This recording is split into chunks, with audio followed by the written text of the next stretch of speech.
This episode is brought to you by Red Riding Hood, the manga-inspired take on the classic fairy tale for readers grades K through 2, written by Christina Oxtra. In Red Riding Hood, readers review the classic story in a brand new way, with twists in the story, more diverse characters, and featuring Japanese aesthetics incorporated throughout. Red Riding Hood is part of a series published by Capstone and written by various artists with unique takes on your childhood favorites. Look out for Red Riding Hood, available on Amazon and your local bookstores. Congratulations, Christina, on your first published book. The link is in the show description.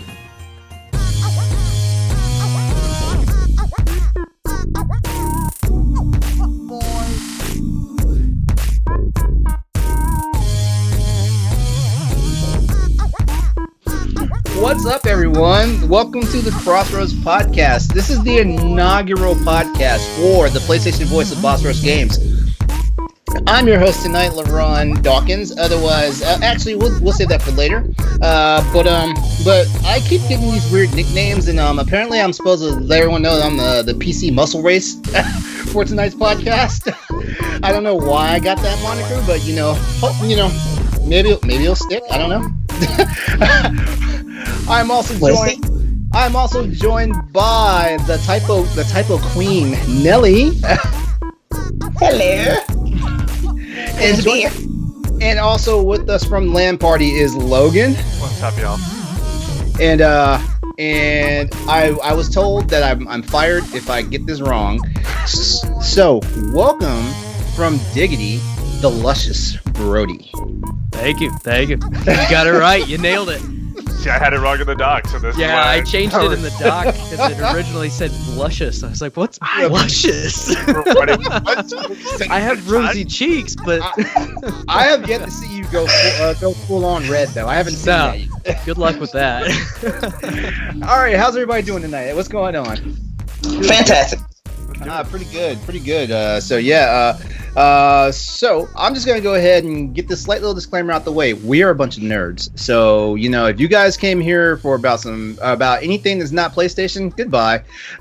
No, stick around though. We love to have fun, and getting all that out of the way, let's just go right into some housekeeping. All right, so Crossroads is the PlayStation podcast here on Boss Rush Games, where each week we are live here on twitch.tv/Boss Rush Games live. We come together and we give you the latest news, rumors, discussions, and games in the world of PlayStation. If you can't join us live, you can head over to our YouTube channel. It's youtube.com/Boss Rush Games, or your favorite podcast service every Thursday to listen to the show. Remember to like, share, rate, and review us whenever you consume our show, and check out our family podcast and all of our content on bossrushgames.com. So welcome to the podcast. All right, so let's go ahead and let's get some intros out the way. Why are we here?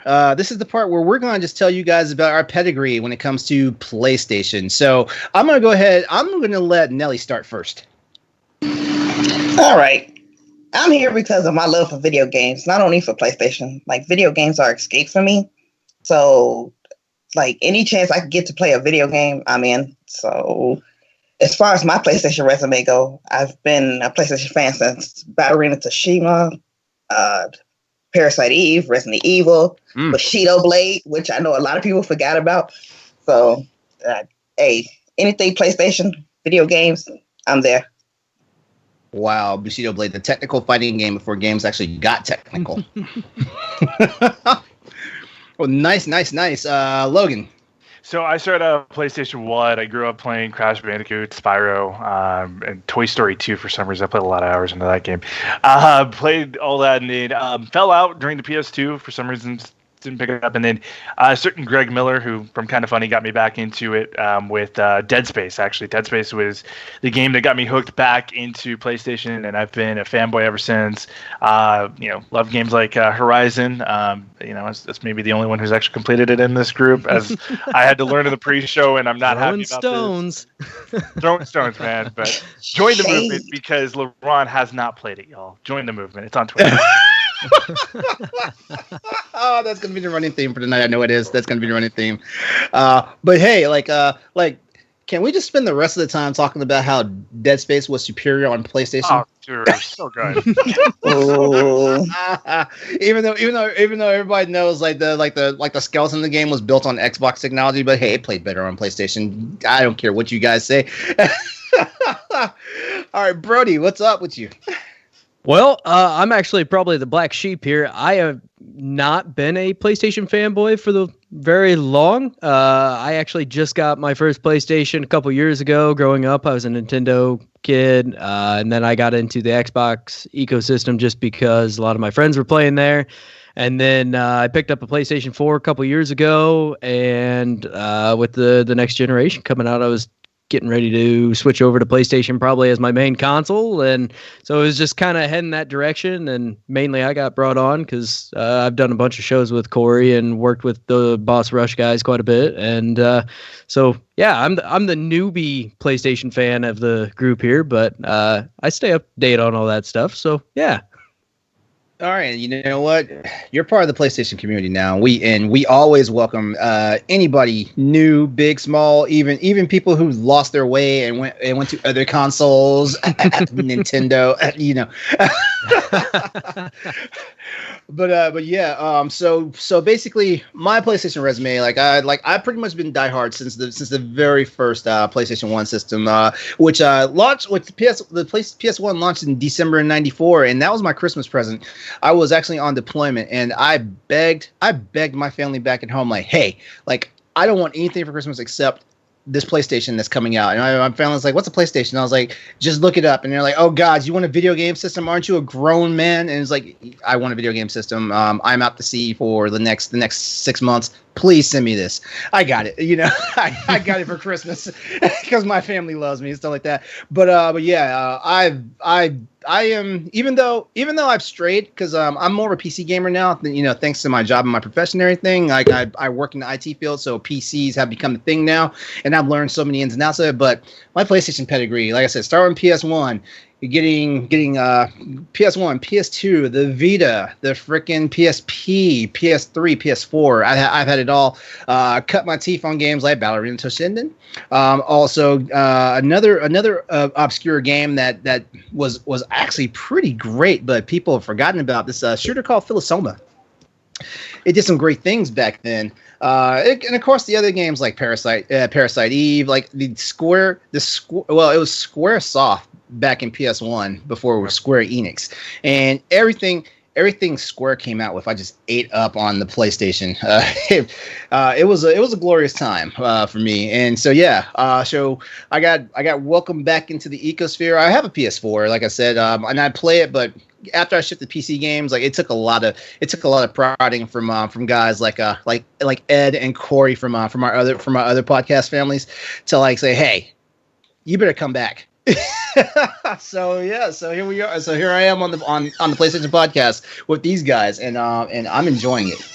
All right, so anything else we want to add, or nope. All right. You got some? Oh, no. Okay. All right. So let's just go ahead and get to the news block. And the first thing we're going to talk to you about is Ghost of Tsushima Legends. So here's what I know about it for sure. Like it broke the internet as far as the gaming sphere was concerned about, because they might as well said Kingdom Hearts 5 was coming out or something. You know, I know there's not Kingdom Hearts 4, but I'm just saying that's how big the internet took the news of Ghost of Tsushima Legends. And guys, what do you have to say about it? I mean, this is a game that is the fastest selling new IP for PlayStation. And so this game's really taken off. It's been really well received, even in Japan, which would be the pickiest audience for a game this. And we were chatting about it, I guess, in the pre-show, but it was a lot of like, I mean, this game is fantastic, and I've been playing a ton of this game, and I'm excited to see a multiplayer aspect to it. It's something that's a little bit different and something nobody necessarily wanted. Not because they don't want it, but it's because nobody knew they wanted it. It's one of those things they kept under wraps, and when they started to talk about it, I mean, it's awesome. I can't wait. I mean, yeah, you think of these big open world games, you don't necessarily think multiplayer. You think of, hey, I'm going to spend hours exploring this alone. I love that Legends is coming. I think this is a great opportunity to really showcase what this game can do. Because, I mean, from a story standpoint, aside from The Last of Us Part 2, there's no game that's better as far as story in 2020.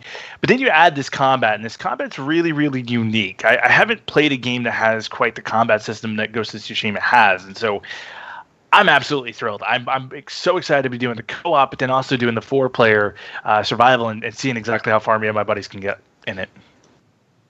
And to kind of add into this, I guess we didn't entirely explain what it is, but it is a multiplayer component of Ghost of Tsushima.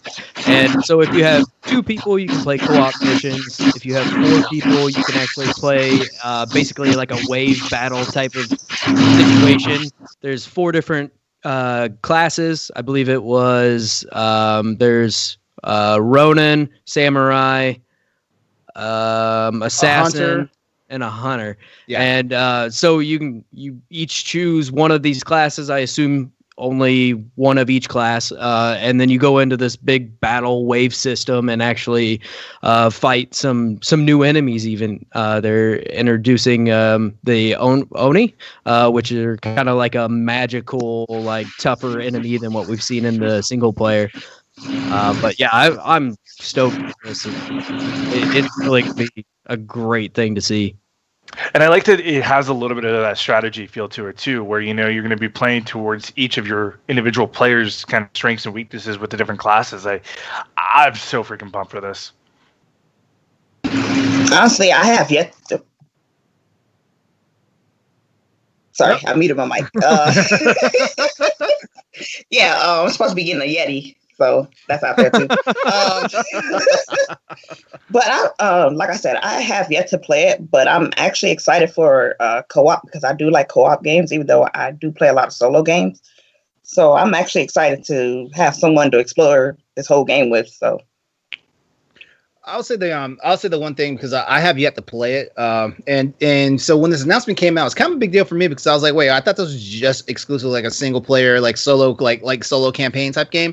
So when the news came out about this, I was like, oh, whoa, like this is going to be a big deal. One of the things that stuck out to me though, like looking at the news bit, is that in a two-player mode, you can actually do co-op in the story missions, and basically that brings a whole new different. I like co-op games, and like if I want to like throw out something here real quick, like the reason why I think Dead Space 3 was a good game is because of the co-op element to that. Now we're gonna swing back to Ghost of Tsushima because I don't want to be that nerd that talks about that talks about that beloved sci-fi horror game in Deep Space. But yeah, following the announcement for this though, is like, okay, I gotta take this game seriously. Besides the fact all my friends are playing it, is like I need to see what's on it. But yeah, that co-op element, that right there got my attention because it's like, okay, I should have been playing this at launch. That way, when the DLC drops, I will have people to play with, like friends and stuff like that. Just to clarify, they are going to be different missions. They aren't going to be the same story missions you play throughout the single player, and it will focus around these legends that have been built up while you play the single player. But yeah, the best part about this for me too is the fact that this keeps people from trading this game in now. So this is absolutely keeping this game around and keeping it relevant and keeping people talking about it. And so it is now something that can be built upon. And even from here, I mean, this is free DLC, but if they wanted to go for some more paid DLC or something like that, they can now extend this and go towards funding their next game, or Ghost of Tsushima 2, or however they want to go about it. But it really opens up a lot of opportunities for Sucker Punch, the developers of this game, to do a lot more than what they've done so far. Which, I mean, what they've done so far is amazing, but it's just that next step and really just making this game on another level.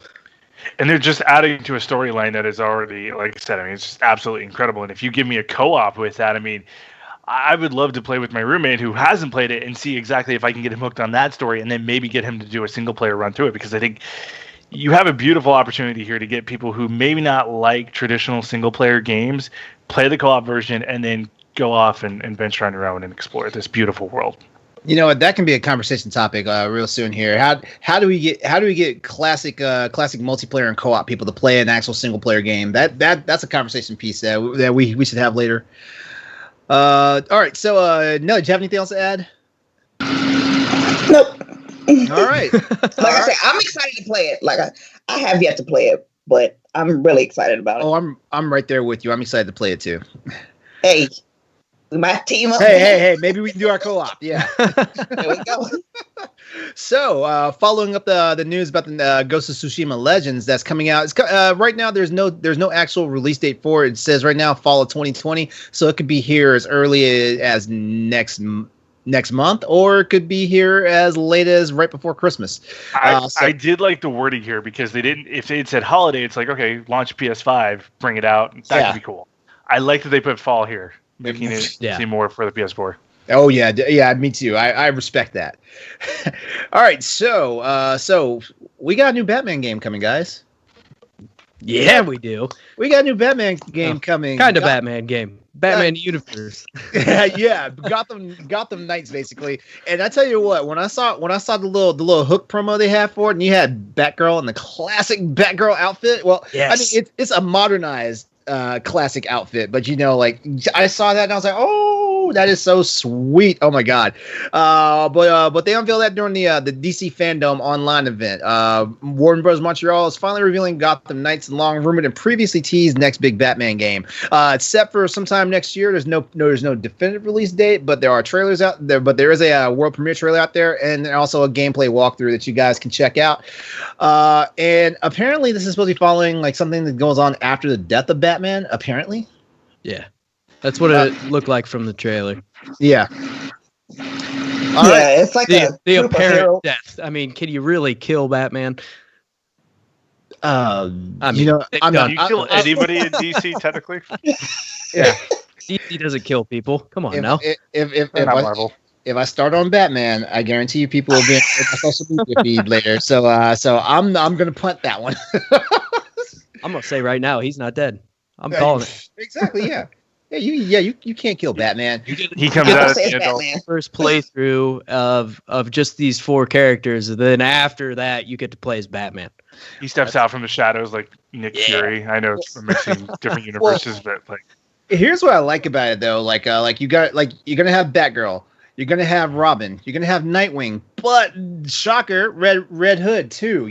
That was a shocker for me because like I feel like Red Hood, like we knew about the Jason Todd character from back in the day and everything. If you're a comic book nerd, but a lot of the mainstream audience didn't know who Red Hood was until under the Red Hood animated film came out, and then that's all of a sudden when Jason Todd character came back, got amazing. Everybody loved him, and so when I saw the news that he was going to be featured in the game as well, I was like, okay, yeah, they know who they're marketing to, so they're going to have a blast of this. So I'm kind of curious if I remember correctly. Hasn't Red Hood been a few different people? So I wonder if this maybe isn't the Jason Todd Red Hood, maybe it's somebody else. That is just out of sheer curiosity. Yeah, that is a possibility actually. Let's see. So. Here's my question. We saw the gameplay trailer. We saw the gameplay trailer, and we got a pretty good idea like how the game's going to play. How do you think is which one of the previous Batman games do you think is going to feel the most like? Good question. I think this one's going to be more like. I think it's going to be more like Arkham Knight. That's what I was trying to think of. For Arkham Knight. I think. Granted, Rocksteady isn't necessarily directly involved in this one. We'll get to that in a minute. But this is, from what I saw from the gameplay, it really does have that Batman Arkham series feel to it. Mm-hmm. More specifically, Arkham Knight. They have, the four different characters like you were talking about. And the combat looks very similar. I mean, simple, but also kind of you're relying on combos, but it does look like they add in some new elements, like some better moves and a little bit more complicated stuff to an extent. I doubt it's going to be too crazy, but still a little bit more to kind of add that extra flair rather than just bouncing from target to target and punching and dodging and things. I mean, Rocksteady and WWE Montreal have had a great relationship over the years too, and so if half that area, if their team got inspiration from that, I mean, it would totally make sense. I'm kind of curious too. I mean, we saw in the gameplay trailer that we're getting to be facing Mr. Freeze, but I wonder exactly how many DC villains we're going to be in this game. I mean, you figure with a team like this, they're going to bring in a few different big baddies from the DC universe. Oh, as long as they bring in Joker, I'll be happy. Is there a place for Joker? I thought they eliminated the Joker. Then in the third game? I thought. I think it was. Yeah. If I remember correctly, you can't kill, like, DC really doesn't kill characters, so that's why I'm like, I still have hope for Joker.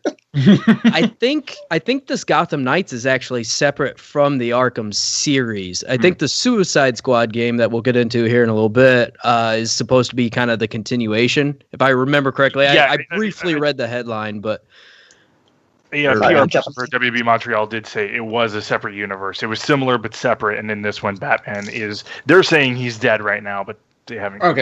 Okay, then that means Nellie's going to see her Joker. You might get a little flash of him at the end, maybe to set up the next game or something, but I don't think they're going to focus on him. I think it's going to be a focus on a lot of some of the other villains.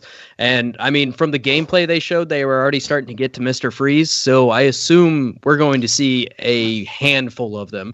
And the way they were kind of setting it up, it seemed like it's, all of these different gangs or these different villains now realize Batman's dead. And so now all these guys are kind of creeping out of the woodwork. And I think there's going to be a plethora of different Penguin's an easy one to look at too. I mean, that'd be a perfect fit for this game here. Oh yeah. I was thinking Penguin too. I'm hoping to see him. Wow.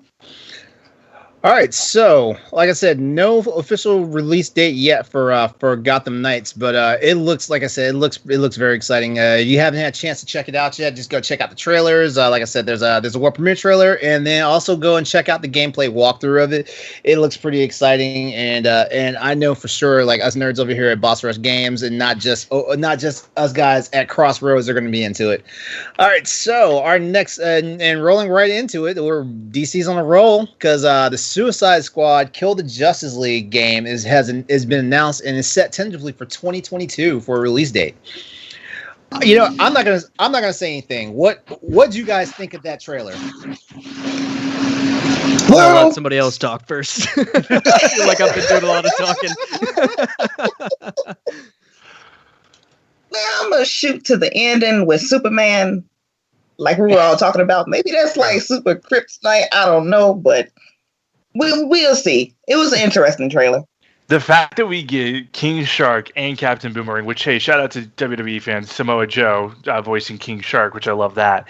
The fact that we're getting both those heroes as playable characters, along with Harley Quinn, of course, this game has just money written all over for me. DC FanDome was such a great event, and I thought specifically the game side did such a great job of showcasing games that not only are we going to care about, but for the most part, DC's kind of dominated in the game sphere of it, and they've just continued this legacy of just great game after great game. This one looks to be just another addition in their long line of great awesomeness.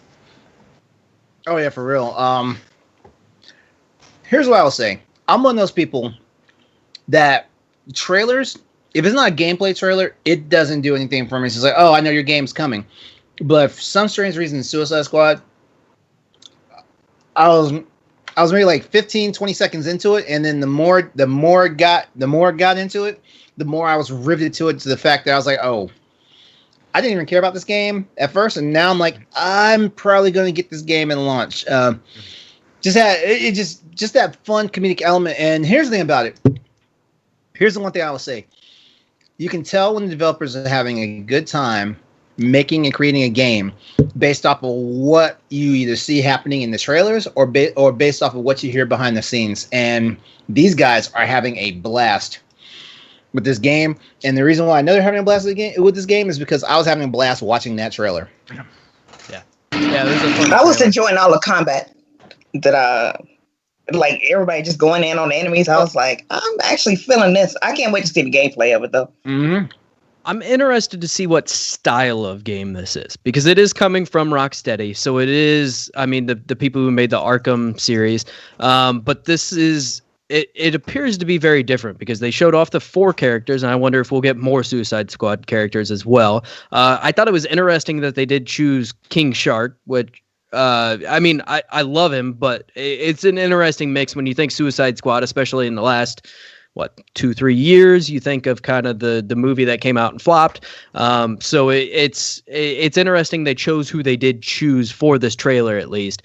But I'm interested to see the style of game, because it is 4 people. So I'm wondering if this is going to be like a level based thing. Is it going to be an open world thing where you can have your friends join in with you? I mean, because right now we really don't know much other than this trailer, which trailer, again, like you were saying, LeRon, this was amazing. I love this trailer so much, and it really captured the kind of goofiness of these characters and how they all kind of don't mesh but still mesh together in this weird sort of way. And I think they really have an opportunity to do Suicide Squad some justice after, obviously, the movie didn't. And I think it's also really ballsy to go after this IP immediately after that movie, essentially. But yeah, this game's still a ways out. So obviously we're going to see quite a bit more from these guys. And we're going to see a lot more of what they're doing with it. And because I think they announced 2022 Yeah. games coming out. 2022. So there's plenty of time here to see more, but the best part about the trailer is it does entice me to see more. It did get me excited for this game, even though I was very hesitant when we found out it was a Suicide Squad game. But I think a little nervous around that IP, right? But I really think that they can do this very well, and if anybody can do it, it's Rocksteady. I will say this: when the news came out that the next game from Rocksteady was a Suicide Squad game, like you already saw people like picking up the remote, changing the channel. But see, I look at it like, okay, if we go back to DC FanDome for a second, we look at, they had a pretty great Suicide Squad trailer for the movie that James Gunn is working on, and I think they're trying to kind of capitalize on that. Where, like, if you watch that Suicide Squad trailer that James Gunn did, King Shark looks awesome. Captain Boomerang looks awesome. And I think what they're trying to do is say, hey, these 2 characters were awesome in the movie. Let's continue that over gameplay, and let's get you more of that fun. Because, I mean, Suicide Squad is completely different from any superhero kind of a team that we've ever seen before. And you have that unique creativity to put these characters that have never been in a big game form like this in this spot, and feature them with Deadshot and Harley Quinn, 2 well-known, well-loved characters. It's kind of a perfect match. I think this game is going to work a little bit better than I think it is initially, just because I'm so pumped to see exactly how Rocksteady kind of weaves all 4 of these characters together, and I think that's going to be the key thing. And I actually read it is an open world game, and we can actually jump in between whichever character we want to play as. So I think that's going to be an interesting feature, because we won't be stuck on one character. We get like multiple personalities within gameplay. So yeah, the only concern I have is if they're going to be going down a similar route as like Marvel's doing with Marvel's Avengers right now, where there's like you're teaming up with people online and you get 4 different characters, and it's just going to be kind of a smaller level based thing. Which again, I guess I haven't said it on this show, but I actually enjoyed the Marvel beta that I did play, and I'm okay with that. But I don't want them to mimic it. I want them to do something different. I much more like the idea of it being more similar to the Arkham Knight games, or something of that kind of like an open world experience, or not even necessarily open world. I'm okay with levels too, but just something that feels larger, I guess, if that makes sense.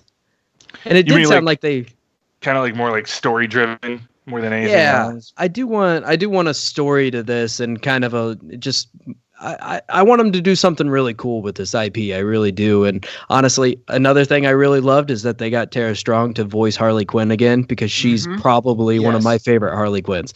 She does such a good job. Absolutely incredible.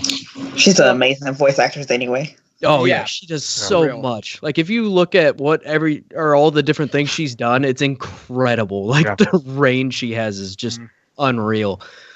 Yeah, I was like, oh, Bubbles is Raven. Okay. So, and she did Terror. Didn't she do Terror? No, she didn't. I'm sorry. It was Tommy Pickles. Yeah, she was Tommy Pickles. Yes. Back in the day. Yeah. Her IMDb page is just huge. Oh yeah. Oh, it's insane. So apparently the game's taking place. Well, we know at least part of the game is taking place in Metropolis. So I got to ask the big question: if we lived in the DC universe right now, which city do you think you'd stay in the longest? Metropolis or Gotham? Which city do you think you could survive living in? Metropolis is kind of the nicer city. I mean, to an extent. I mean, Gotham's basically Jersey versus New York. I mean, Gotham's a mixture of Chicago, New York, and Jersey all mashed together, and Detroit. It's literally just take all of the worst components of all of these cities, throw it together. The most destitute big city. Knowing me, I'll probably go to Gotham because I'm a city kid anyway. So. Well, it's funny because I was watching as I was watching the trailer. I was like, well, I already known it was the Suicide Squad trailer. But I was watching the trailer. I was like, man, that's got to be Metropolis. All these explosions and all this stuff. That's got to be Metropolis. Oh, gee. All right. Well, so there we go. So DC's got some big plans in the work. The new Batman Gotham Knights game and Sucker Punch. Wow. What? I'm getting my IPs confused here. Suicide Squad. So let's go ahead and let's talk about something that we thought about moving into a category called rumor control, but given that there's like this buzz around it behind it making a PlayStation appearance, let's talk about this Prince of Persia remake possibly. So, for some people, because it was news to me when we brought it to our discussion room, it was news to me that Prince of Persia remake was reportedly happening. I will say this: if it's taking place during that Sands of Time storyline, I'm all for it. But I hate rumors in the video game world because there's one simple thing: everything that we hear always winds up being completely opposite of what we want it to be. Yeah, absolutely. I mean, for the longest time, kind of going back into the Suicide Squad thing, forever everybody thought the Rocksteady game was going to be focused on the Court of Owls, and it turns out it's actually the opposite. So yeah, rumors in the video game industry are a whole nother animal that 9 times out of 10 they're probably wrong. Yeah. But this one is really in that take it with a grain of salt stage, because this just popped up on a Guatemalan retailer website. There is some kind of things to back it up, like a new Twitter account being made that somebody actually used the forgot my password thing, and it, how it shows like the stars and everything on the email account.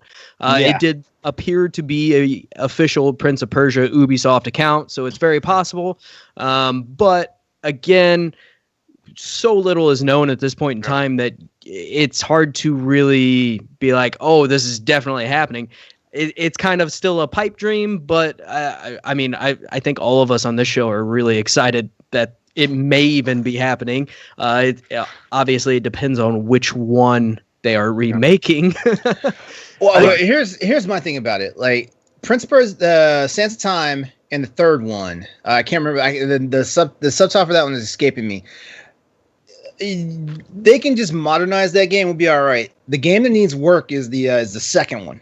So if you're gonna focus the assets into any of those 3 games, like focus on the second one, because the second one, I remember thinking I had a bad copy of the game because the voice dubbing was off. I thought I had a bad copy of the game. Like I worked at GameStop at the time. I went back up to the store and I was like, hey, I need another copy of this game. This game is not right. I think the legitimacy here is that Jason Schreier's tweeting about it, and Schreier, if you know him just from Bloomberg and before Kotaku, he does his research before he calls anything out. And I think if he's standing behind this, there's some truth to it. I don't know about the November rumored release date. That seems a little early for us to not know anything on it. if you look at the article by Tech or by Games Radar, the listing suggests a November 2020 release. That just seems way too early for us to not to know anything. However, we are rumored to be getting another Ubisoft Forward here in either early or mid to early September. So I mean, it could easily be announced there, and then 2 months really is about right for the build up to get the pre-orders in for that game. I assume that date is actually probably just a placeholder.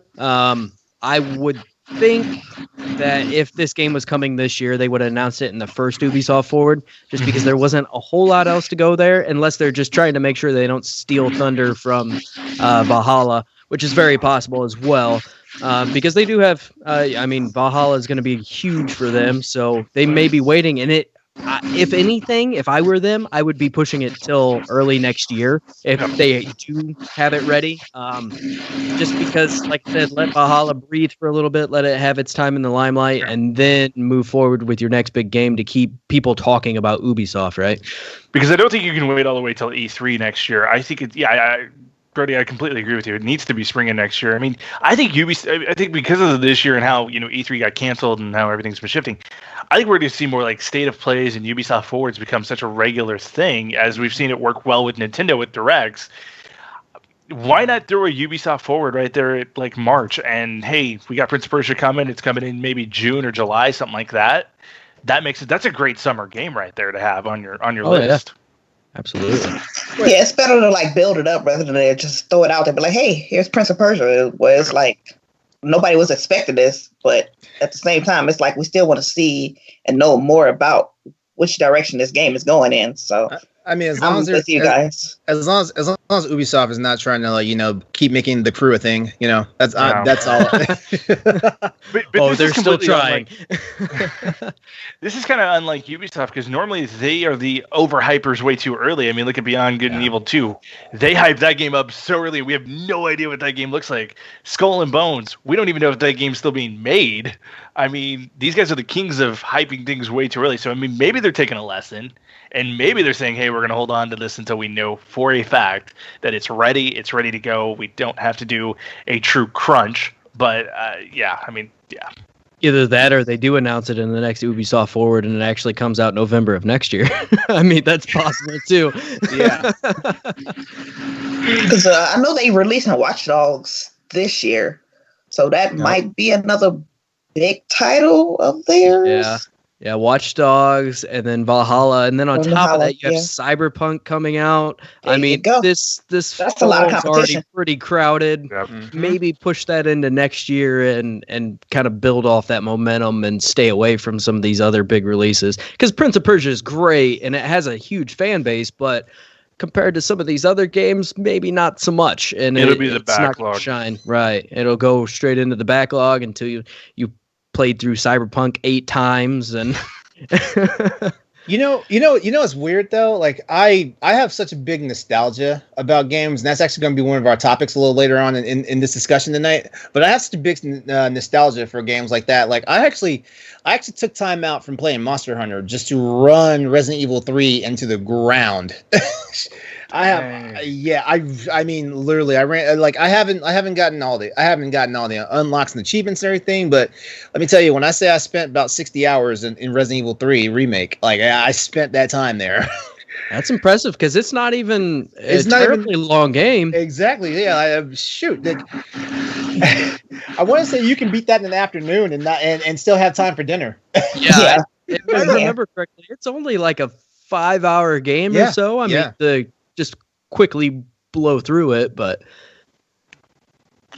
most Resident Evil games are short anyway. But actually, all the Resident Evil games are short. We were just little wussies, when they first came out because we were scared death of dying. Well, games just keep getting bigger and bigger too. I mean, you look back at the old Mario games; they're not inherently long; they're just pretty technical, and you got to be spot on, or you start back at the beginning. And I don't know. I don't know about that. Luigi's Mansion, man. Like I feel like I'm in Vietnam with that game right now. well, I guess I mean more back like the NES days. The NES days, yeah. The original Mario's. But yeah, it's games just keep getting bigger and bigger. So now you look back at a 5-year or a 5-hour game, which at the time was probably fine, and now as far as lengthwise, and now you look at it, you're like, if it's not 100 hours, I don't want to play it. I know people feel like it's not worth the money. Right.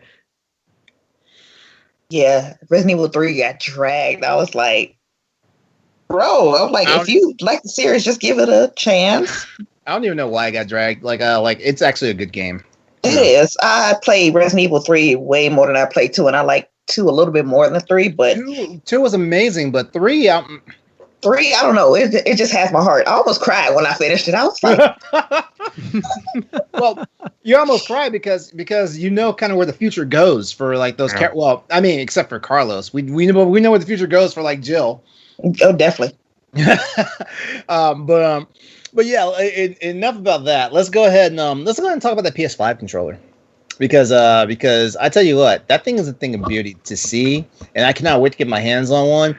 But apparently the PS5 is going to the PS5 DualSense controller. The capabilities of that controller are supposed to just elevate the experience of any PS5 game that you play. But here's my thing. Do you guys feel like it may be just another gimmick, like how 6-axis was a gimmick, and of course like move and motion control? Do you feel like that? How do you guys feel about the PS5, the DualSense controller? Besides the fact that it's gorgeous. Go ahead. You either love it or you hate it. I mean, if the second that you're playing Call of Duty and your weapon jams and the controller jams on you, you're going to throw the controller, you're going to smash. I mean, it's just going to happen. But then, like, I feel like Miles Morales is going to be the game that gets me hooked on it, because, like, being able to feel how, like, the webs sling out, I think that's going to be just an absolutely incredible experience. There's games that this controller is going to be made for, then there's going to be games just going to be god awful for. I'm curious how it feels with first-person shooters, but you're either going to love it or you hate it. I'm excited because they, like, for example, with a game like Horizon, you'll be able to feel the bow and like the pressure of the bow. So I'm excited to see what that feels like. One guy was doing a demo and he was like, oh, wow, I could just kind of like feel the sand. I'm like, feel the sand? What? How? I don't know. Like, how the character gets heavy on the sand or somehow he was describing that. Are we in an episode of Black Mirror? What's going on here? So I'm actually excited. I want to see what it feels like when I'm reloading the gun, like Logan said, and then gun gets jammed or something. For me, don't come at me with pitchforks and torches here. This feels very gimmicky to me. It feels like your typical marketing stuff.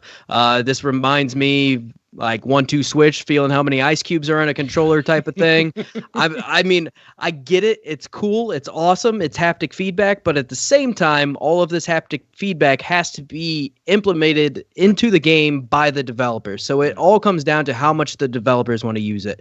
I mean, the trackpad on the DualShock 4 is great, but it doesn't get used all that often because all of these developers have to put in the time and effort to do these things. So like, Ghost of Tsushima, where you kind of rub your finger across it and that shows you the wind where you need to go. That's cool, but it's not necessary. It is kind of this thing that it's neat that it's there, but it doesn't have to be there. You could easily just press a button and do it or however you wanted to. Granted, they shoved a ton of buttons into that game and a ton of little submenus and stuff, but it's so much of this and it is awesome what it does, but it has to be utilized or else it's just a pointless gimmick that was there very similar to a lot of other things we've seen in the past from games, which is very common, unfortunately. to kind of build off that too, I think that there's more important features to focus on with the PS5, like the 360 audio. I think developers are going to be putting more and more towards that, especially with like the rise of we're seeing Apple AirPod Pros get Atmos this year. I think that's kind of going to be a huge feature going forward, is giving us that moving audio, that surround sound feeling in our headsets. That's going to be huge. And then like just expanding on ray tracing and exactly how much it can impact your games. I think studios are going to put an emphasis on those features compared to, oh, hey, well, you can feel it in your controller. I mean, because the PS4 has some of these features too, and just developers haven't used it that much. Yeah. Yeah, and the haptic feedback is very much like it does feel better, but I don't know if I'm sold on the idea of feeling sand. I mean, you're going to feel something, but it's not. I don't know. And I haven't held the controller, so I don't know. I mean, maybe they pulled some magic here, but at the same time, I just, if they add too much to it, it also could be a problem with the controller breaking over time. If this is actually feedback on the stick that makes it harder to move or something to kind of give that feeling, or however they end up going about it. I mean, we're getting a little trail of what to follow on this, but it's concerning at a certain point, because you add too many mechanisms to something, it will eventually break.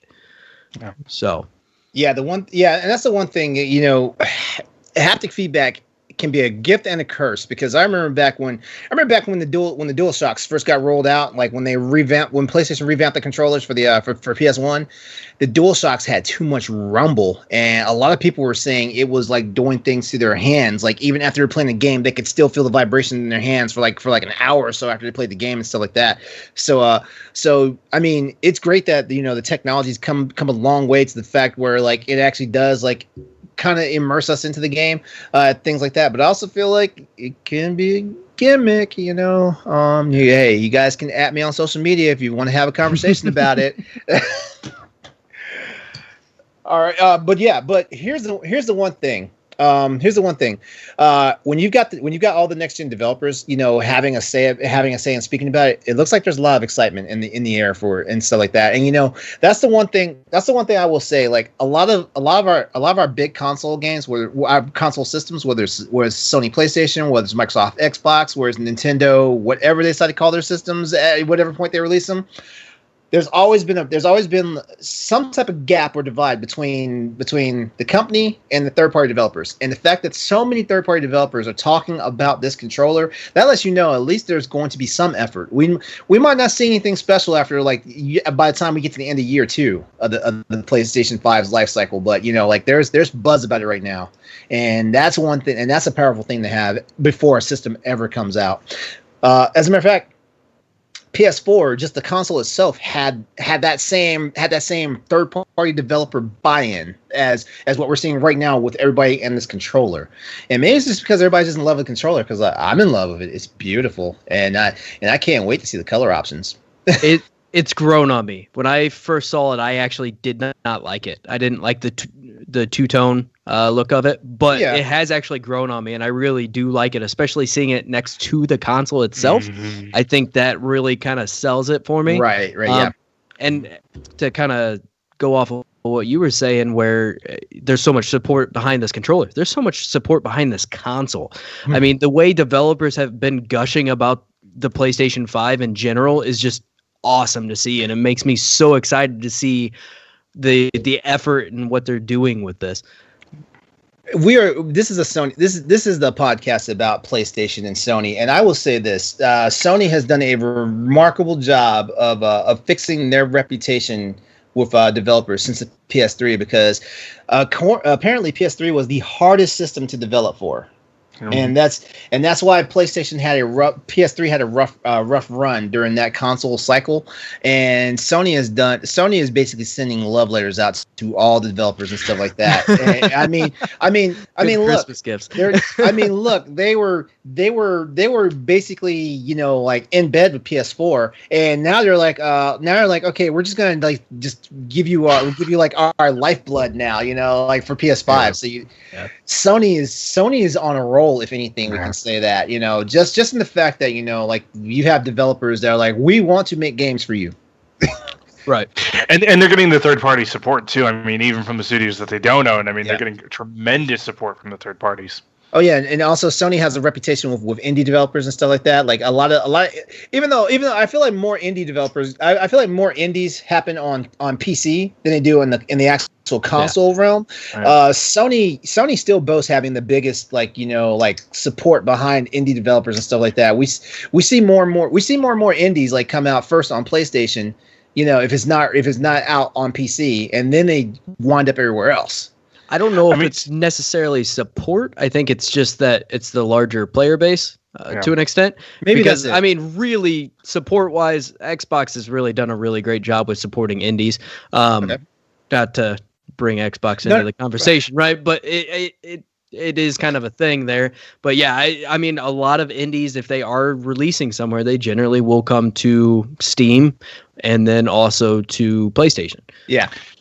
And the cool thing is that Sony takes chances on games that you don't necessarily know if they'll work. I think Fall Guys is a perfect example of that. I mean, you put that as a PlayStation Plus game, you give them an incredible fan base. That game has become a worldwide sensation now. And I mean, you're looking at Twitch numbers too. People are watching the game, they're playing it. It's just been phenomenal with it. And Sony's got a big part to that. And it's so popular that the servers broke down. Like, wasn't that's like been last the week annoying or part, but something? hey, They were broke for a couple days after it first came out. It was a little rough, but now here's how we know. Here's how we know if the DualSense controller is going to be like everything we dreamed it's going to be. We gotta see how the Gran Turismo fan base welcomes that controller, because you already know people are planning to spend $300 on steering wheels and stuff like that. But for the person who's like, well, I just plopped all this money down in the system, I can't buy a steering wheel. We're gonna see what they have to say about the DualSense controller when they start racing. So I mean, that right there. Once we see what GT7 players are saying about it, then we'll know for sure this is the controller that everyone has been hoping and dreaming for. Yeah, for sure. Yeah, you hit a car and then the controller like jumps out your hand. Or broken glass just flies into your face. I'm not going to be happy till I can smell smells through the controller. Oh my gosh. Oh, like Soren at I want to smell Gotham. No, I don't want to smell like The Last of Us. I don't want to smell Days Gone. Can I just remember being wild playing. I think the first game I played on PS4 that actually I heard like the sound feedback on was Infamous, and that just blew me away right there. I was like, wait, did I just hear that right?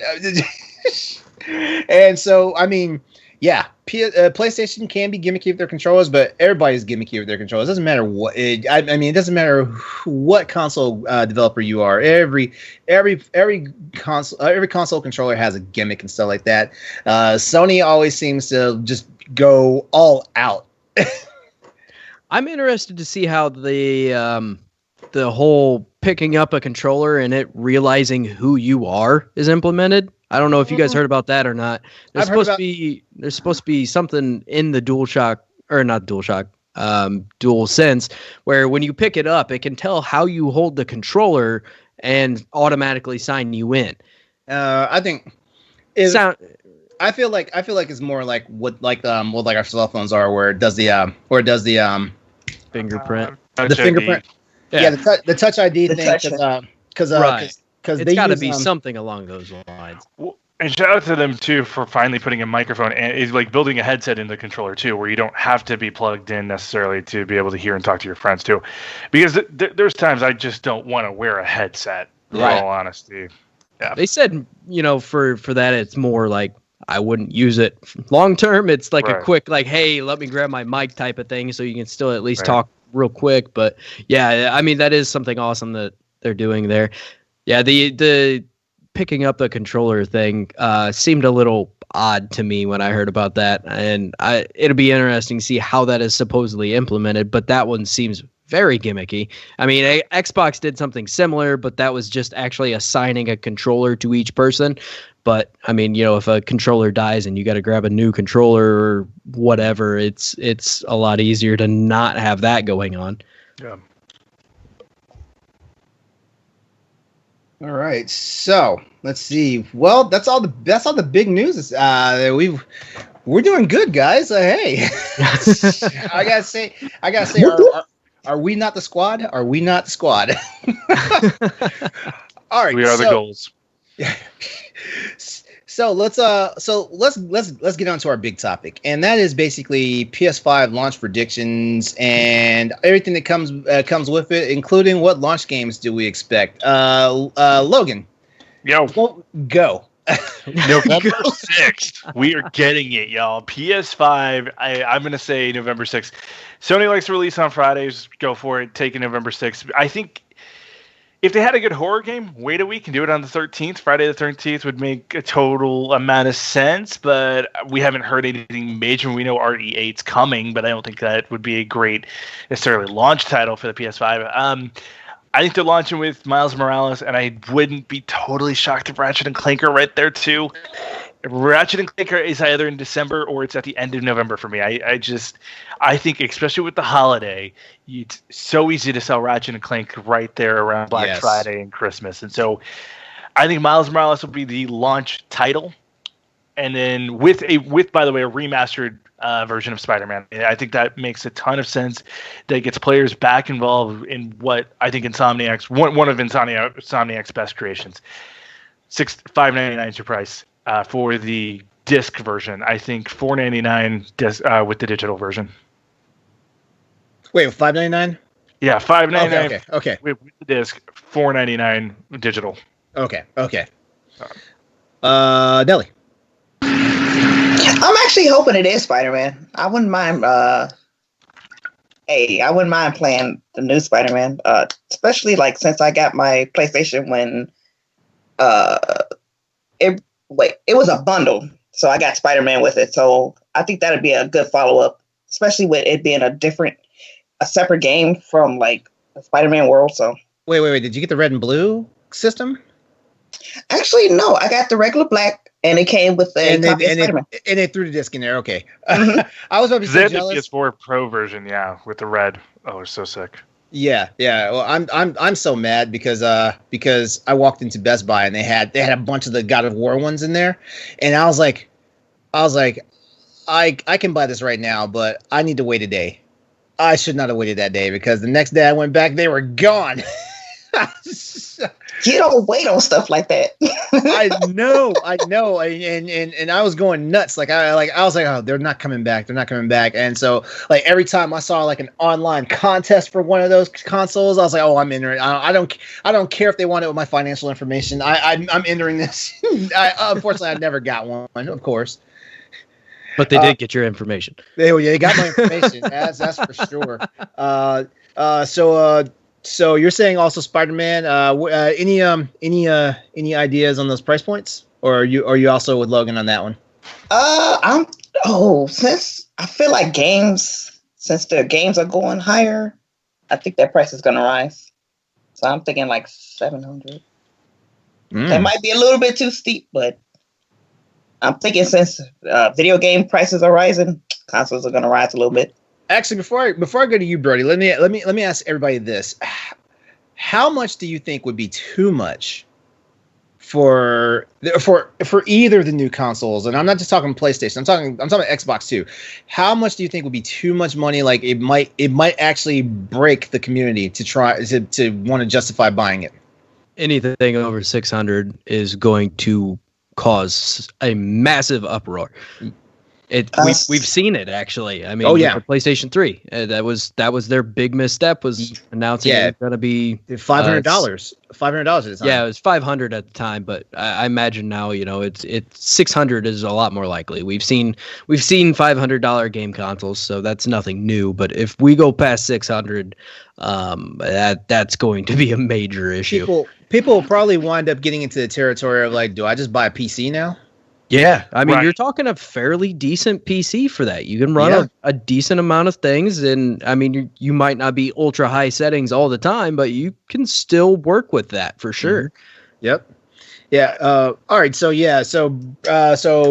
Brody, go ahead, hit me. What's some of your predictions and as far as in launch games too?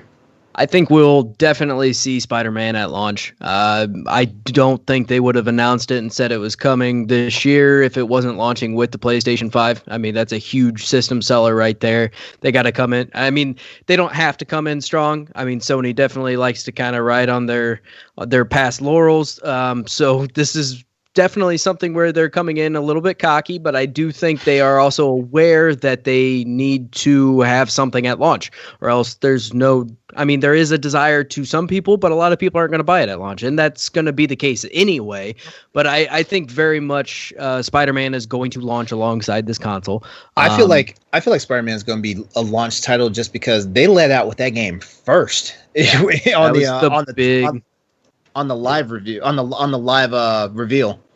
I think this is going to come out the second week of November. The last two consoles have come out. The PlayStation 3 was November 11th, and the PlayStation 4 was November 15th, or I might have got those switched around. One or the other. On the PS4. So I think we're definitely going to see it probably the second week of November. Any later than that, now you're kind of getting into the territory of Black Friday, and it gets a little messy. So it's easier to go that first or second week of November and still be considered holiday season, right? You got to hit that November window to an extent. I guess kind of Halloween somewhat gets thrown in there too. It's kind of a weird where people make that cutoff, right? But and I'm torn. I think this is going to come in at 500.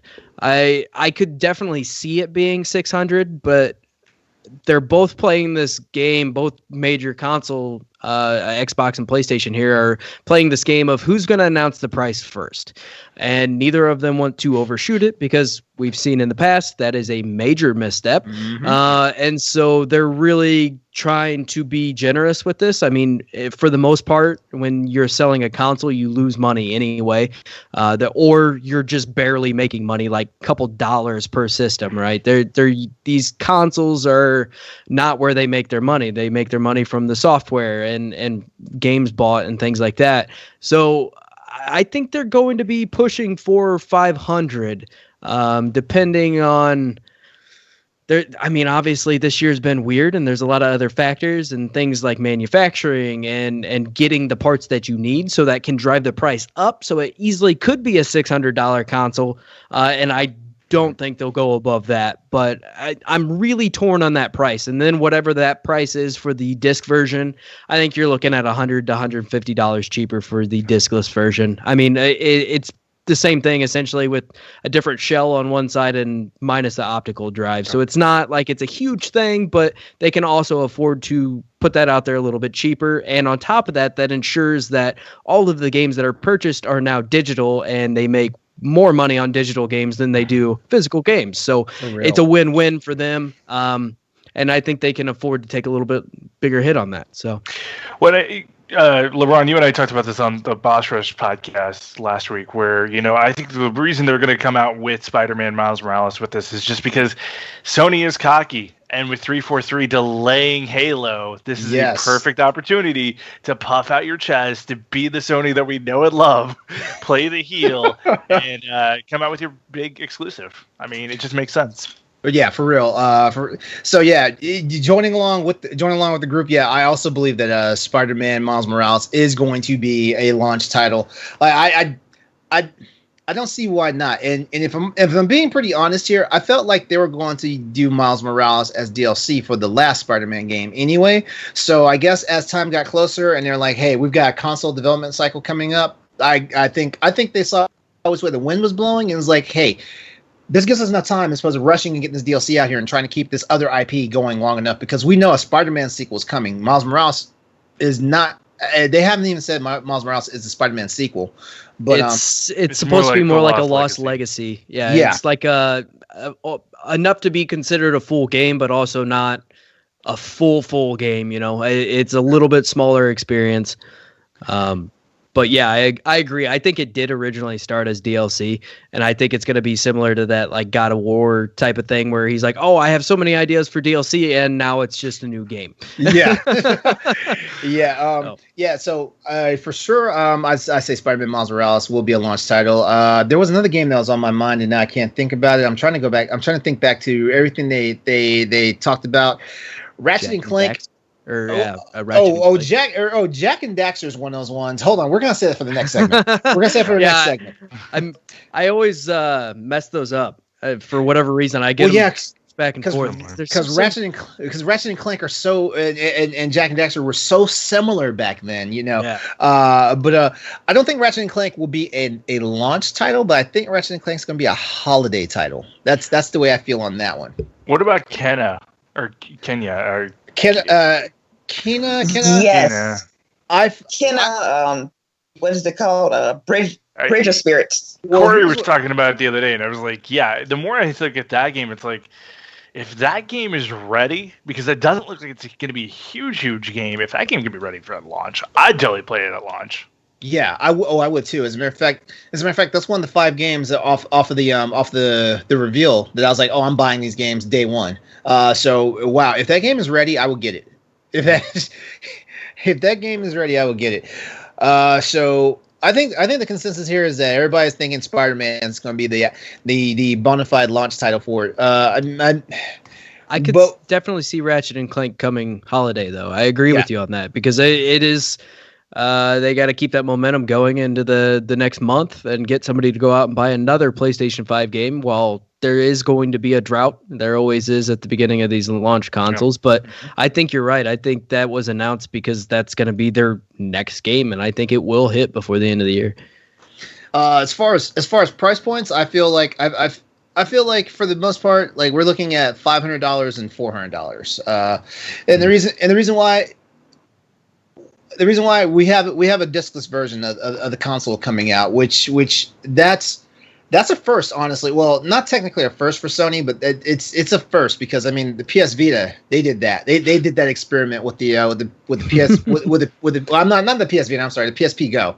Yeah. The PSP and the PSP Go, they tried that experiment where it was like a discless system because I mean everybody hated the UMDs. I don't understand why I hate the UMDs. I mean they were clunky, but I don't understand why everybody hated them. But so honestly, I feel like it was about time Sony tried something new, you know, as far as like what the consoles go.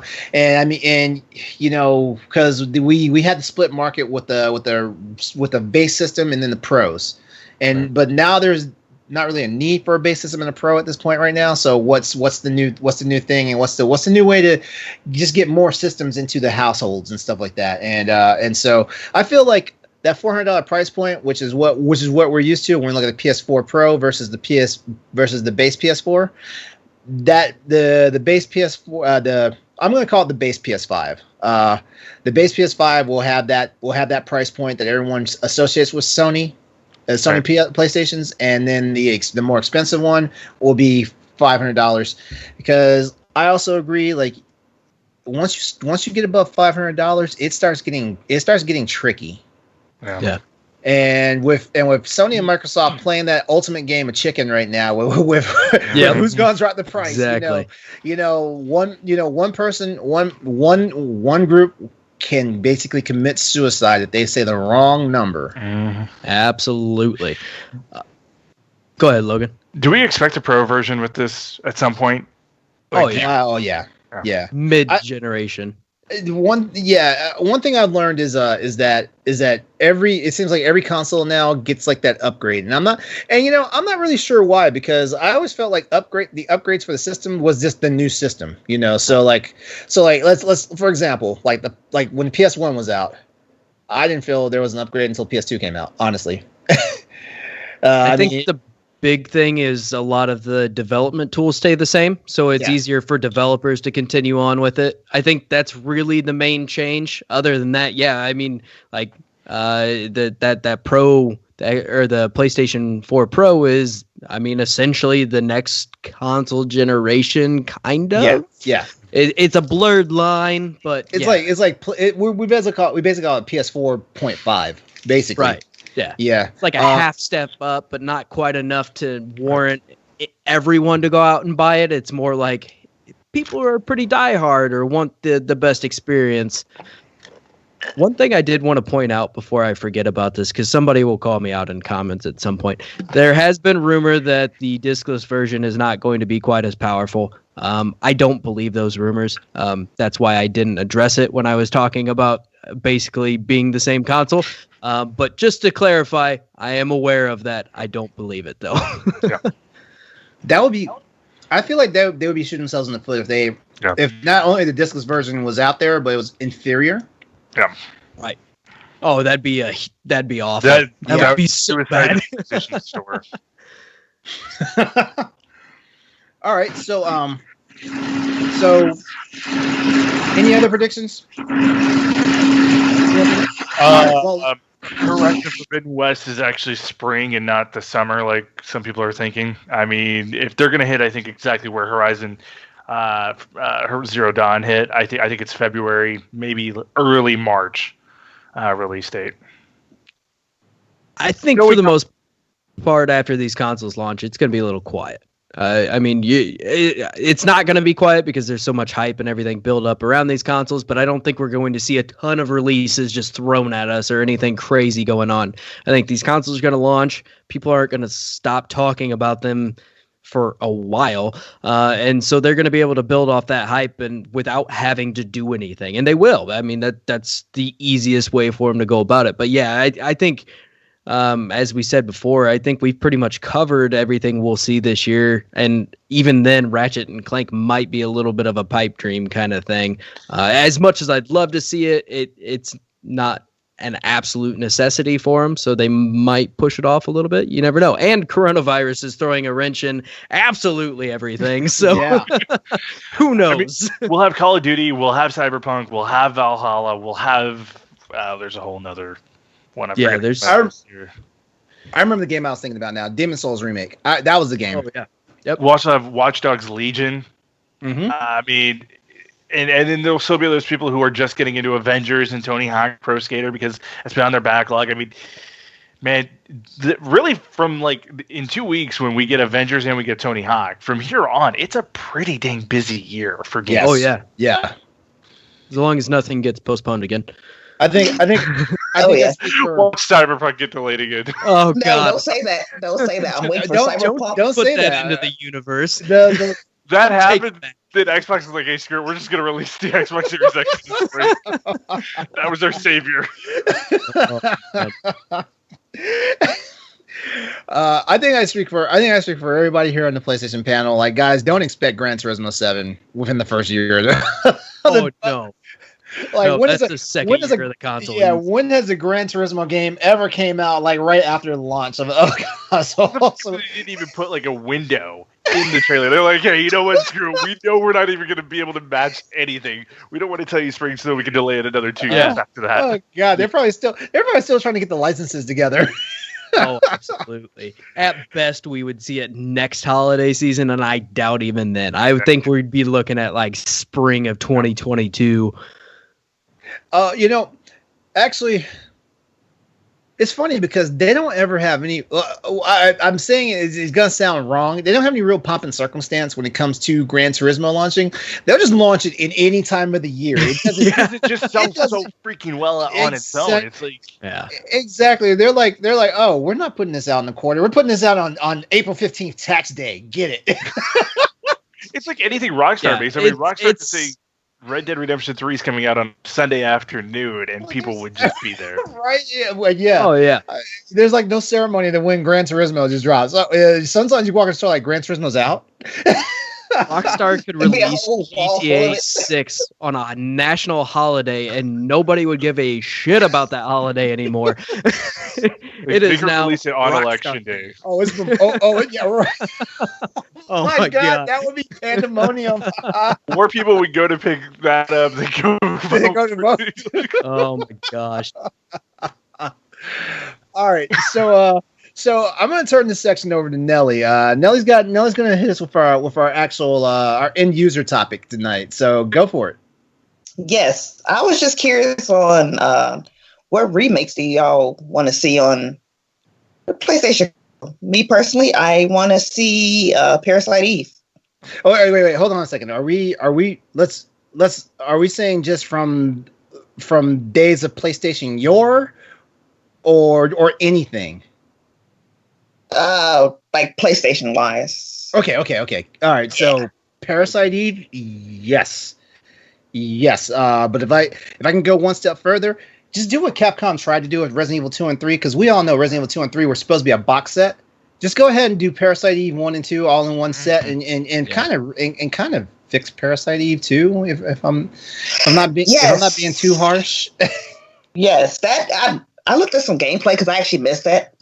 Yeah. But I was like, this is not Parasite Eve, and we're not even going to talk about Third Birthday that was released for. I think it was for the Vita. Well, I was like, I thought that was PSP. Oh, what's it, PSP? Okay. I think it was. Okay. Well, I was looking at it. I'm like, it's not Parasite Eve. So if we could just bring it back like old school, like first Parasite Eve, then I think we'll be in the clear. Anything else? Or is that your one? That's my number one. Then I want to see Bushido Blade remake, only because this girl you mentioned in your intro. Yeah, this girl in Bushido Blade, I swear. hey! I think that'd be a good drinking game. I don't know why. I mean, I can't see fights breaking out any worse than they do in Super Mario Kart. That's true. That's how you break up a family right there. Yeah. Oh, man. Or Mario Party. Oh. Yeah. Oh. Mario Party started wars in my apartment. All right. So, Brody, what would you like to see get the remake treatment for PS5? Back Pac-Man Adventures, you cowards. I'm just kidding. It was actually fun as a kid. Bring it. I actually had a blast playing that game. As I mentioned before, I'm not the biggest. I don't have a huge history with PlayStation, so my whole backlog there is very limited, and a lot of what I really would have liked to have seen has already been made. So Spyro, Crash. I mean, the old classics that are known to people that didn't even really have a PlayStation. As far as PlayStation exclusive games, I was really happy to see Final Fantasy VII remade because I actually never got to play the original. So playing through that was my first experience with that game, and I loved every moment of it. So, I mean, I'm all for things like that. I really unfortunately just don't have the history with it to where I can be like, oh, well, this is that exclusive game that you need to remake because I love it so much, because I just don't unfortunately have it. Okay, so well then, let's not reach. Okay, then don't reach that far back. Reach into something a little more current then. Well, I mean, like I said, the PlayStation 4 was my first PlayStation that I have personally owned. Oh, so, okay, all right. So I don't have that, unfortunately. It sucks. This question was not made for me. I'm sorry, bro. No, we love you. I like hearing what you guys have to say about it. So yeah, continue on. Just forget I said anything. Did you want to go next, Logan, or you want me to go? You go first. Oh, okay. So, like I said, like I had a major like love affair with SquareSoft back in the day. So, I mean, let's do Final Fantasy Tactics one more time. That is a good pull right there. One more time. I mean, War of the Lions was redone on the PSP, and while it was good, it had some technical issues because the translation of the game from which is crazy. They managed to script a PS1 conversion to a system that was basically two development cycles later, and not even saying that War of the Lions was just a bad game on PSP, because the only thing that really hindered was the battle system, because whenever you drew magic and stuff like that, that's when like the game had issues and stuff like that. So I feel like let's do Tactics one more time. Hell, let's add some more stuff into it. Hell, we just had Final Fantasy VII remake, and we've had the ultimate guy trip, Final Fantasy 15. Like I'm sure you have some legacy content you can throw in there and make it even more exciting and fun. Final Fantasy Tactics is like when I think of all the PlayStation exclusives that came out back then, Final Fantasy Tactics is probably the one that I still like. I still have my PS1. I break that thing out and play it every now and then. Nice. For me, I gotta go Ape Escape. I love that game growing up. I mean, Nice.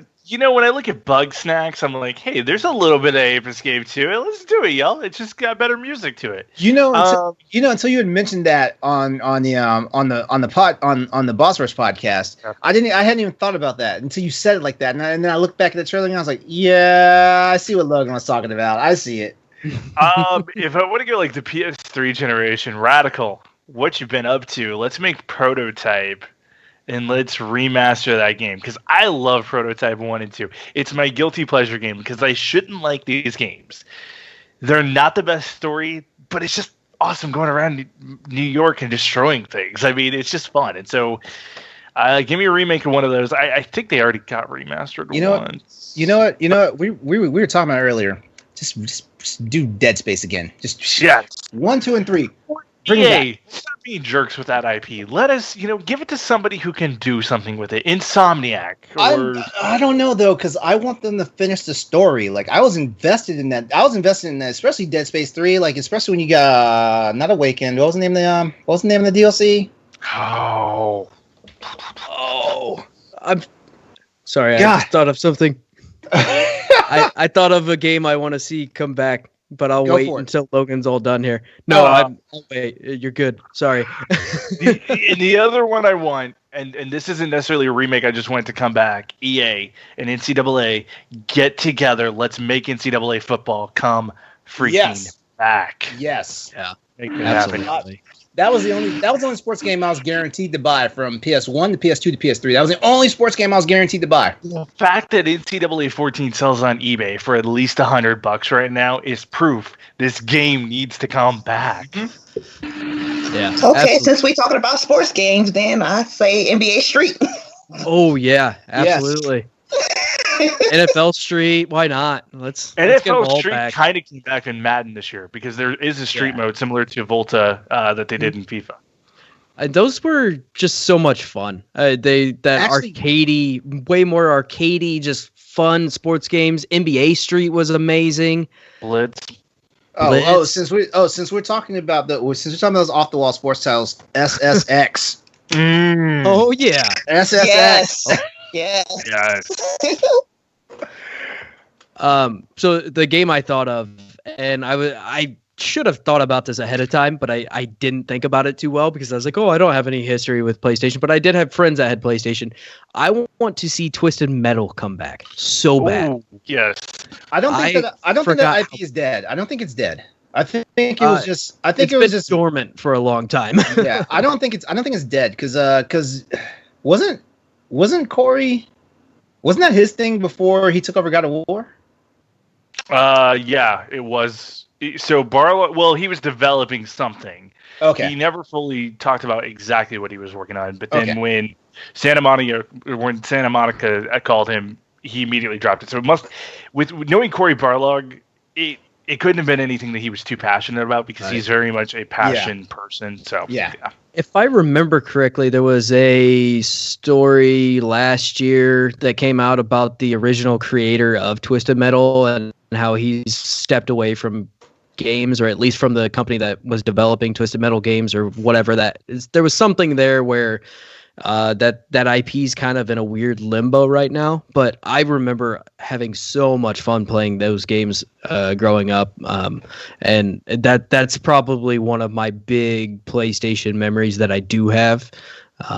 But I know it's also kind of a weird, like, niche genre that not everyone loves, but it's like this weird mixture of horror and like vehicular combat and whatever else it is. This will never ever happen, but like, what about like Kojima taking that game on? Like, that could be so much freaking fun right there. It could get really weird really fast. That could get kind of brutal. I had another game in mind. You know what, Dengue? Give me a proper remake of Metal Gear Solid 1. Y'all put it on GameCube. Y'all put it on GameCube, and then you didn't even have the stones to re-release it in that Legacy collection that came out on PS3. Yeah. But maybe it's the violent side of me. Probably Manhunt. I want to see another one of those. Oh that my game God. Got banned. Oh that God. game got banned like almost across the world. So And it wasn't even that crazy of a game. no. But I want to see what it would look like now on current gen. Like, you know what? I love any game that makes politicians clutch their pearls. I love it. Granted, Manhunt did come out at a very different time. Like that game would be widely accepted at this point. But when that came out, that was like, oh no, this is exactly, because it was very much the topic of, oh well, this is what makes kids violent and this and that. So yeah, it's basically Snuff Film, the video game. Yeah, exactly. Especially like with all the killings and stuff going on now, that'll really just bring up, oh, this is why video games create violence. It should be banned. So let's not give that close to election season, please. I'm sorry. You're good. Yeah, we want to talk about puppy dogs and rainbows. We want to talk about that new Little Big Planet, like all the colors and the animated mayhem. we had done our PS5 predictions, and I said that Little Big Planet is coming back in some way, shape, or form. And during the PS5 event, I was like, yes, I love Little Big Planet to death. I was over the moon. I was over the moon because when I saw like the first little beginning of it, I was like, that can't be Sackboy. And then I saw the zipper, and I was like, that's Sackboy. Oh my god. I'd like to see another. I'd like to see another Infamous too. I mean, yes, yeah. That it's not a dead franchise by any means, but it's been quiet for a little while. And I'd like to see those guys come back with another Infamous. Yeah. Here's a question for you. When it comes to Infamous, would you rather go back to Cole, the original hero, or would you rather continue with the new guy, which I forget his name? Desmond, is it? Oh, and speaking of Sackboy. Hey, my boy right there. I think I'd rather see him return to the original character. Yeah, cool. I think that'd be probably the better way to go. But actually, if we're talking about remakes, like remake the Infamous trilogy. Well, I call it the trilogy because even though technically that Halloween game that came out was technically like a side story, it was a good game. That was a good way to waste 6 hours of your life. Yeah. All right, so anything else that we can think of? I think we kind of like reached into a broad array of it of games that we'd like to see come back. Yeah, I mean, I just happened to look up like some dead PlayStation franchises, and some that came up were Gravity Rush, Sly Cooper. Oh yeah, is Gravity Rush dead though? I mean, it's been dormant for. We got a sequel a couple of years ago. And the only reason why Baxter. Yeah, oh hell yeah. That's the number one right there because I spent the $40 and bought the crappy port of the game of the trilogy on PS Vita. So that lets you know right there that I had investment in that series. Yeah. I'm scrolling through this list. That pretty much sums up everything on there because we mentioned the rest of them. Yeah, pretty much. Yeah, I was looking too. Oh, you know what? We were talking about Miles Morales, but I remember those PS1 Spider-Man games were off the chain. Oh yeah. Man, that was because who was that? Was that Acclaim or Activision? That was Activision. Was Activision back then? Activision, I think. Those games are great. Okay, all right. Enough waxing nostalgia here. All right, all right. So here we are. We're heading to the wrap up now. So we're gonna go around the panel. What you guys been playing, or if you haven't been playing anything, what you been doing with your lives so far? Nellie. My goal is to start Control this week. So we about to see what that's about, and plus with the DLC that's coming out. What happened? Why are you giggling? No, because I have a funny feeling they're gonna say something to me. I just have a very funny feeling. Oh yes, that's okay. We together. But I gotta get school work out the way first, and I'm taking 4 classes, so we gonna see how I can squeeze that in there. Yeah. Get that book learning. It's a good game. I wish I would have taken my time with it. I rushed through it so I could review it, and that kind of dampened my experience with it. But I did really enjoy it. Yeah, I had a friend. He told me, he was like, "Don't rush through it. Take your time with it. If you get stuck, call me." I'm like, okay. If you rush through it, by the end of it, you're like, I don't know how I feel about this game. It's a beautiful experience. That's it. Yeah. It was my game of the year last year. Yeah, I was watching my roommate play it, and I was like, yeah, I can't wait to put my hands on it. Brody. I've been playing a lot of Ghost of Tsushima. Still trying to wrap that up. I think I'm like 2/3 to 3/4 of the way through it. And it's fantastic, and I'm probably going to wrap that up as far as PlayStation wise. And then I need to get back into Persona 5 Royal. I need to get back into that because I never actually beat the original. I ended up kind of falling off of it at about 50 hours, not because I didn't like it, but I just got sidetracked with other games.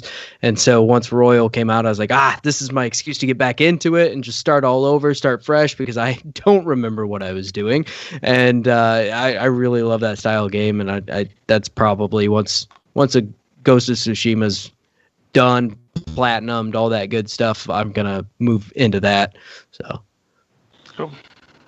All right, Logan, what about you? I've been playing the Avengers beta, getting ready for the launch of that game here in a couple of weeks, and I've been playing Tony Hawk Pro Skater beta as well. Loving that.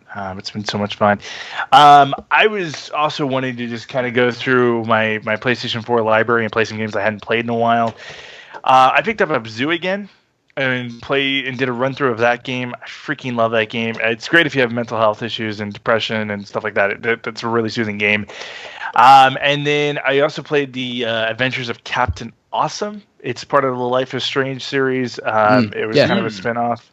I forgot how good of a story that one had, because I love Life is Strange, and Life is Strange 2 is going to be awesome and everything like that. But Captain Awesome, holy crap, it dealt with some pretty tough stuff and in a really cool way.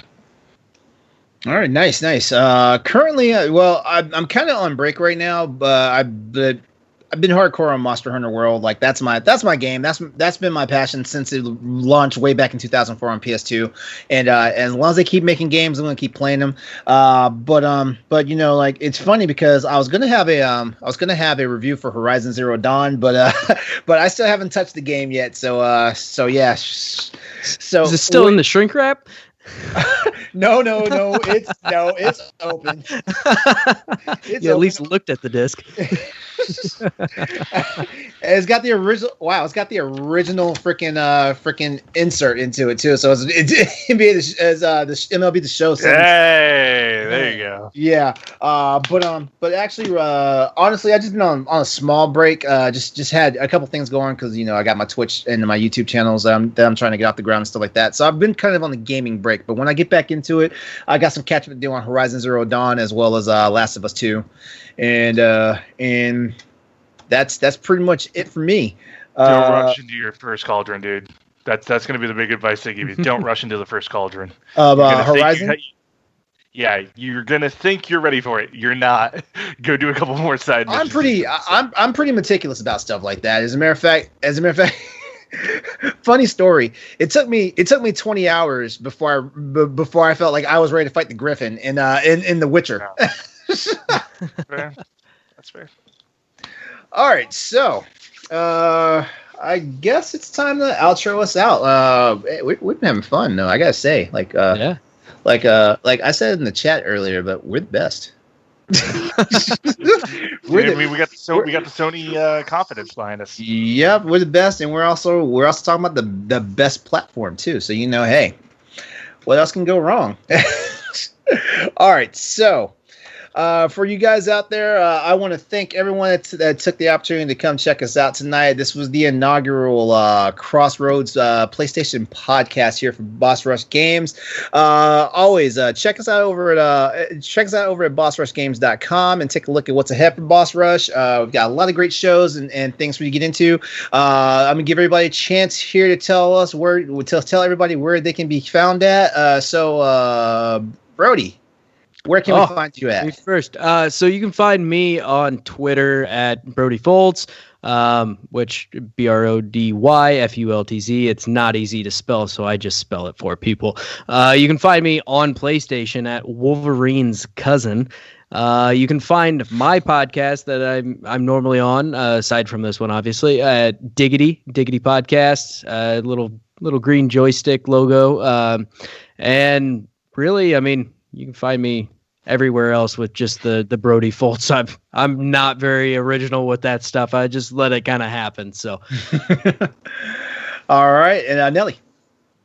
You can find me on Twitter at Planet Nellie. Nellie is spelled N3LLIE. And you can find me on Twitch at Bratface_87. All right. And Logan. You can catch me on Twitch at Snooker or at SKC No Other Club. I'm on PSN at Snooker Club 27, and then Twitter Logan Corkins. And then catch me on Land Party on our whole plethora of channels or our whole plethora of shows. We're available on Spotify and wherever you get your podcasts. All right, and you can catch me on Twitter at EXODUS803, XS803. That's also my gamer tag. So you punch that into PSN, Xbox Live. You'll find me there. You can also find me on Twitch at EXODUS803, XS803. That's my thing. I try to make it, even though someone stole it on my off of YouTube from me, and I'm gonna have to find a way to get that back. But. But that's it for us tonight. I want to thank everyone that took the opportunity for coming and checking us out again, and I also want to thank my fellow panelists. You guys, hey, we're awesome. Like I said, we're the best. We the best. All right, guys, that's gonna be it for us tonight. Please check us out again. We'll be back here next week for you guys to talk some more PlayStation fun and engage in some more shenanigans. Y'all have a good night.